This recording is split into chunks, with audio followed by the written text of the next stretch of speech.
Hi, welcome back to our channel and back to the tutorial for DBMS.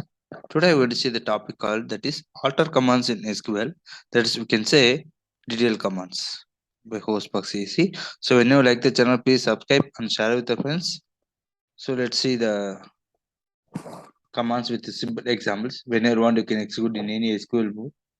So here to change why we need this one because to change the schema or structure of the database, we need the support of commands, the DDL commands.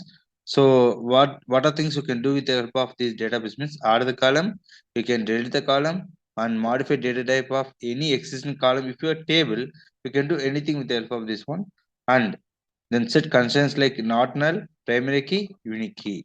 So when there's unique key, it should be a key. It's the key with information. Let's say some email ID of the table, the student email ID will be unique only, and remove constraints. And also let's see one by one with the syntax as well as a one small example. So add column. So if you want add column with the help of alter command, how can you do?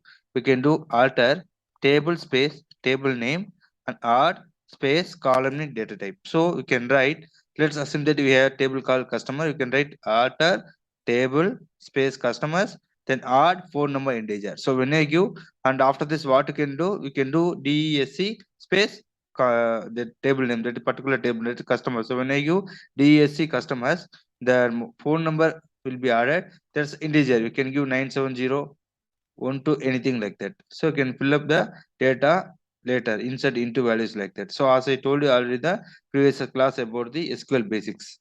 Then drop column. So drop column means what? We can drop. That means you can stop the column or remove the column. So you can use the syntax like alter table name drop column space column name. This is a simple one. So you can try example. Let's assume that I have a table called customers.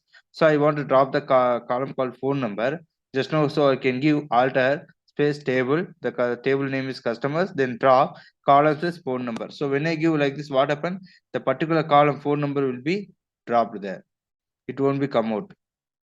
Then modify data type. So it's a one interesting one where you can do syntax is alter table name, then modify column space column name data type. Then we can write example. You can say alter table orders. Let's assume that I have a table called orders. There are information like customer ID, customer name, product, and amount.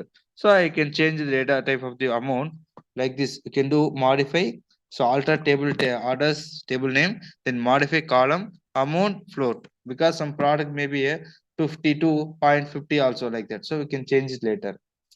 Then we come to the R constraint unique. So you can say syntax is alter table name R constraint unique of column name. Just not tell you the email ID. Example, you can say let's assume that there is a table called alter table customers. Then you can write the constraint R constraint unique as a phone number. So phone number is the unique one. So like that you can utilize the DDL commands, or we can say sorry, DDL commands. You can say the about the alter commands. I hope that you understand video. If you like the video, please subscribe and share with your friends. Thank you for watching the video. Thank you.